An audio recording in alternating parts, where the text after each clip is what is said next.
Yan po mga kababayan, ma'am sir, this is Jam, the Filipino channel ang inyong pong likod. So today is October 20, 2025 at tayo ngayon ay papunta dito na sa May Robinson's Place, Manila Mall, dito na sa Pedro Hill Street, Barangay 670, Ermita, Manila. At dadalhin natin sa may Atlantic C1 Dormitory sa may Modesto Suite, Barangay 722, Malati, Manila po yan. Okay, so magbabalik po tayo mamaya unti pag nakakuha na po natin sila. Disclaimer lamang po, ang content po natin ay kalsada at hindi ang passenger. Andito na po tayo. Hindi niya itinutukoy ano ang organ system o problema. Sabi nila ito. Ay, isa lang yan sa marami. Binanggit ko lang ngayon, puso pwede. Yes. Alam mo ba, pwede rin sa atay. Okay, pwede rin sa isang ugat, vascular. At minsan, pwede rin sa mga lymphatic. Mga mga Yes, yung mga lymphatic o yung mga lymph nodes o yung mga daluyan ng lymph vessels. Okay? So, mabilis lang yan. Isa-isahin natin, magugulat ka, ay, ganun pala yan. Puso, binanggit po heart failure. Dahil ano ba ang trabaho ng puso? Siya po ay kailangan mag-pump ng dugo palabas. Pag sinabi natin heart failure, ibig sabihin, hindi siya nagpapump ng gusto ng maayos. So, ano ang naiiwan? Dugo. Ano ang isa sa mga sangkap ng dugo? Binanggit ko, ilang porsyento tubig sa katawan? 60 to 70%. Therefore, meron kang water excess or retention. Kaya nalulunod. Kaya isang paraan yan, pag nalulunod, nag-ipon ka ng fluid, inawin, magtutulak yung fluid outside the ugat. Kaya mag-iiwan.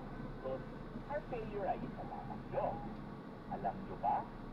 Nakita ka lang minsan parang nakakaba. Panagtubig. Di ba? Pag in-examine mo, malnourished pa ba? O, bakit siya namamana?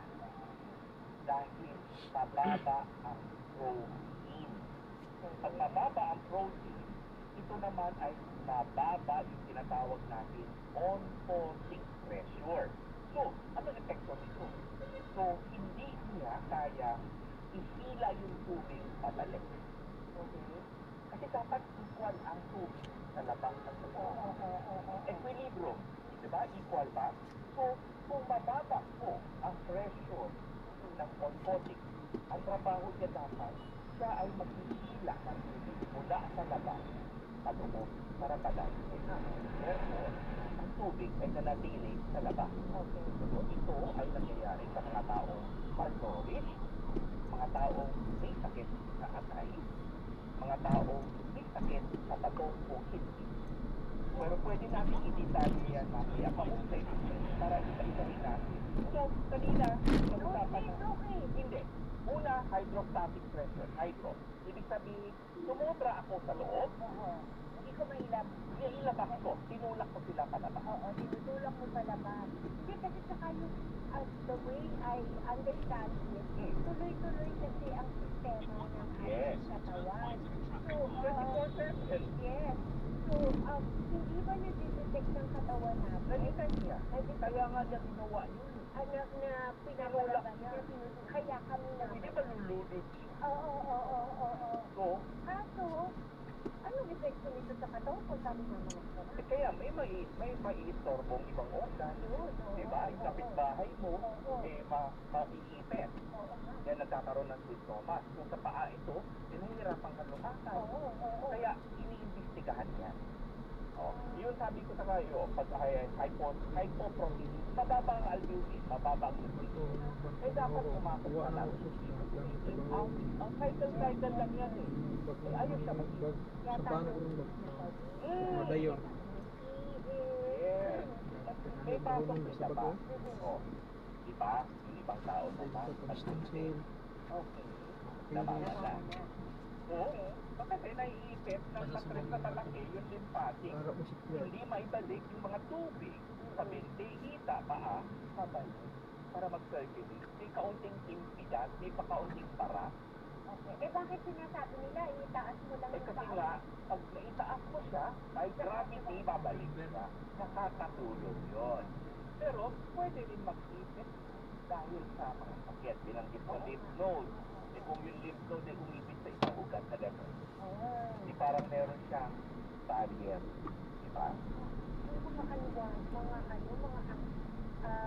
mga yun, Dok, parang sintomas lang itong aksidente lang na Tama.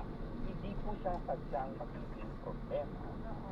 until nagiging sobra na.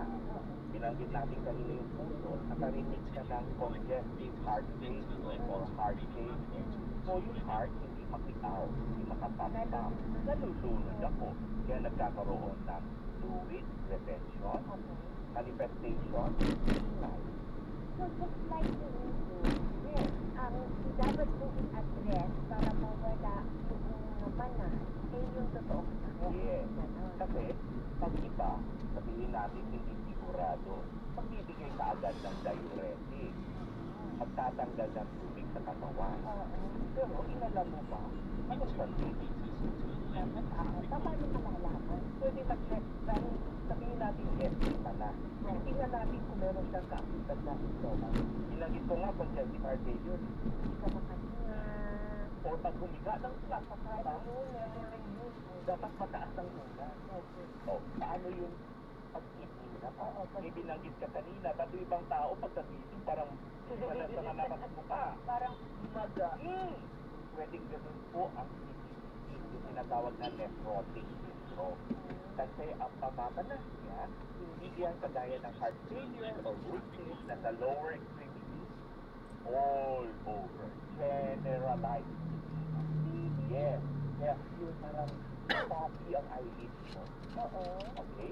Tapos yung kung eyelid, kasi soft tissue po itong ating eyelid, mas mabilis suotan ng fluid. O yung lips mo parang gumagang-maga kasi nag-insertan ng fluid. Kaya pag tinatagal, Sa kidney yan. yes, kaya pag sinabi niya, doon pagkagising ko, meron akong sinatawag na pamamanas ng mata. Peri around orbital edema. Okay? So, depende sa anong parte, depende sa anong narrative o kwento ng pasyente. Hindi mapakuha tayong detalye. Tapos, kasabay na doon, ang isip ko nga doon sa loob ko, para akong gumawa ng sabon na panlaba. Ano? Kasi nagtatapon ako ng proteinuria. Okay. So, nagiging parang bubbly. Parang yung egg white. Dating, no? O minsan naman, ang ihi ko, kulang siya. Ay, patak-patak na lang. Ay, baka kidney, chronic kidney disease naman. Kaya minsan, sa mga taong hindi sumusunod sa dialysis o nagkaroon ng problema sa schedule sa dialysis, yun, hindi pa sila hinga, nagiging parang sobrang district nila, parang hapo, plus namamanak sila. Akala ko ang pwede sa next lang. Hindi. Kasi na, yung manas kasi yung nanay ko nga, diabetes day. Yes. Tapos dati binabantayan ng doktor kung meron siyang pagmamana. Yes. Saka yun, kailangan nakataas yung Kaya. kanyang paa sa Correct. gabi basta matutulog. Tama. Tapos na meron din siyang parang compression stockings, lalo na basta bagyan. Dahil ang binabanggit mo, Tita Winnie, ay isang sanhi ng pamamanas gawa ng vascular disease, which is varicose. Eh, tinanggal na naman yung Pwede naman mag-develop uli. Yes. Pag nag-vein stripping ka na, pwede mahuli. Oo. Parang hemorrhoids lang po yan. Pag tinanggal, pag hindi mo naman naayos, babalik at babalik. ay, basta, paano malalaman na may naman? Pwede nating gawan yung tinatawag na test. Mag-apply ka ng pressure, 3 fingers, sa iyong bony area, and then, i-release mo after 30 seconds to 1 minute.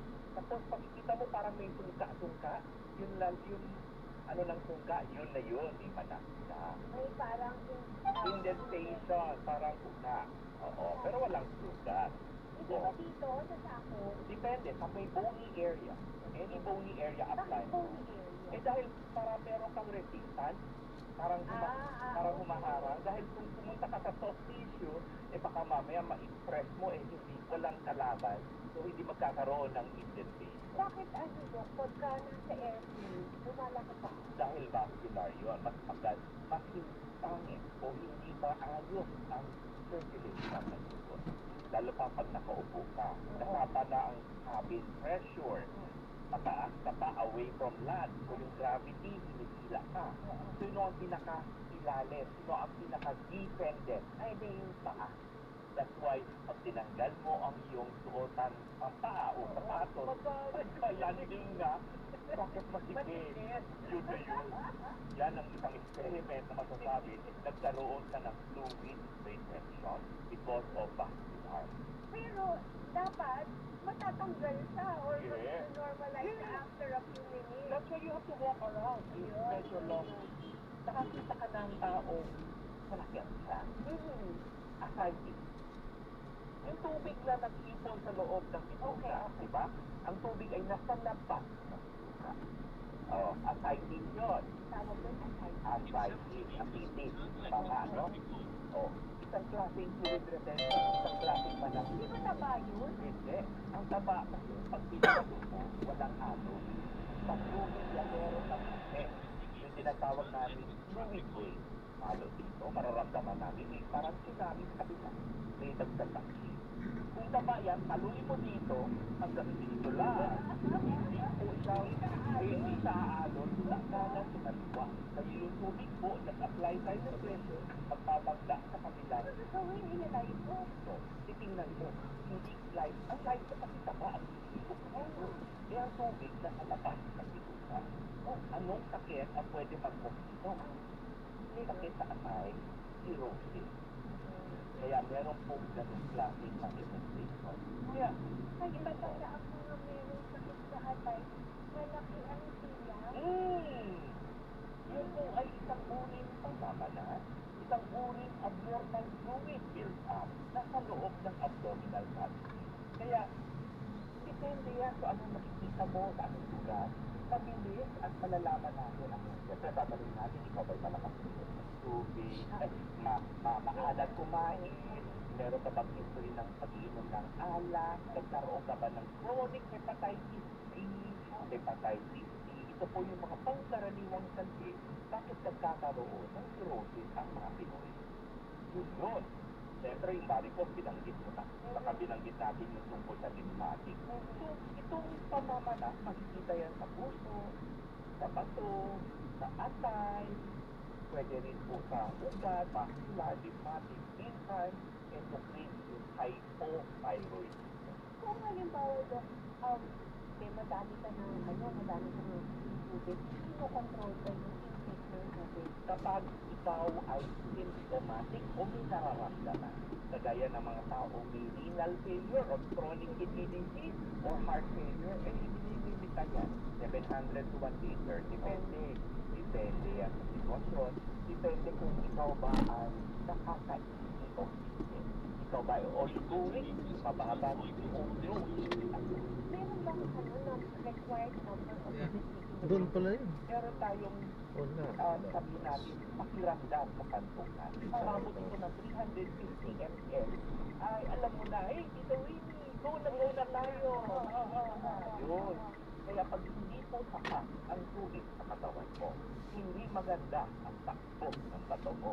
Eh, walang masyadong iipupunta sa pantong. Walang daanan papunta Yun po ang dito. kalasong. May mga Nasa polling kabila question yun. tayo dito si Henry. Nakakamanas po ba ang pagkain na masyadong maalat? Pwede rin po, kaya binanggit natin yan dahil ito po ay nag-a-attract sodium hyper, no? Mataas ang hypertonic o mataas ang sodium. So, mag-absorb siya ng tubig para to create a balance, para may digest. Diba, pagka kumain tayo ng maalat, gusto natin uminom ng... Dahil nauuhaw ka, dahil inagawan ka ng fluid, ng sistema. Hindi lang maalat kasi matamis. Yes. Kasi both of them can absorb Water. Si Erica, sabit ng kapitbahay.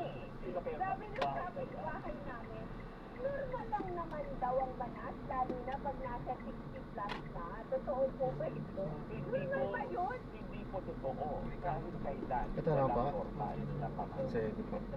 O yung, kahit mo sabihin mo yung, mamaya, si Edna, ano po ang pwede kong gawin Ano sa pala yan bahay dyan? lang Sarado, na sarado na to. makakabawas ng pagmamana? Binanggit ni Tito Vito, no? Ginawa sa pamilya. Okay na po. Ito po ano yun. Thank you. God bless po. Dalawang paa. Isa nga sabi ko pag wala kang ulam eh. Higa ka na lang dito pa, isampa mo sa pader. Sa yan.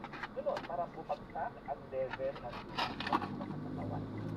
Si Leonard, sandali Yes, Leonard, okay, Tita Vic. yung Compression compression stocking ba nakakatulong? Nakakatulong po yan, especially kung vascular po siya. Dahil imbis na siya ay susuot sa baba, napipilitan akong umikot. Nagpuwerta ako. Kasi hindi ko kayang bumaba dahil nakaikot ako. Naka-support ako ng gusto. Kaya ang tawag yan ay support stocking. Huwag mo ka lang hirap. Pagka-release mo ay parang luwag na luwag ang pakiramdam mo. Diba? Pero hindi, pag nasanay ko yung tipo, kasi nagko-compare Pero makikita mo ang benefit niya. Yeah. Diba? Parang walang manas, wala. walang sabihin natin, walang stress. Correct. At saka kailangan ito doon sa mga trabaho na lagi kang Nakatay. nakatuto. Yung mga kahera, yung mga tigera, yung mga kailangan pag lumalakad ka nga na nakatayo, mas okay pa. Kasi may competition. Yung firming nakaupo, firming nakatayo, pwede magkaroon ng problema. Tingnan mo na lang mga flight attendant. Ay, oo, ang kakabay ng Yes. ano eh. Akala mo lang mismo lang nakastaking sila, pero ang compression stacking po yan. Eh kasi nga naman, Day lagi in and day out, naka-flight po sila. So, kasama ng cabin pressure, kasama ng altitude, kasama na rin po siyempre yung trabaho nila. but that is only the vascular. Vascular force. Oo. Si Leonard, sorry Ay, Leonard. ayan, sunod wrap na natin sila. Maraming salamat po sa panonood. Hanggang sa muli. Ingat po at God bless. Paalam po muna pa sa atin.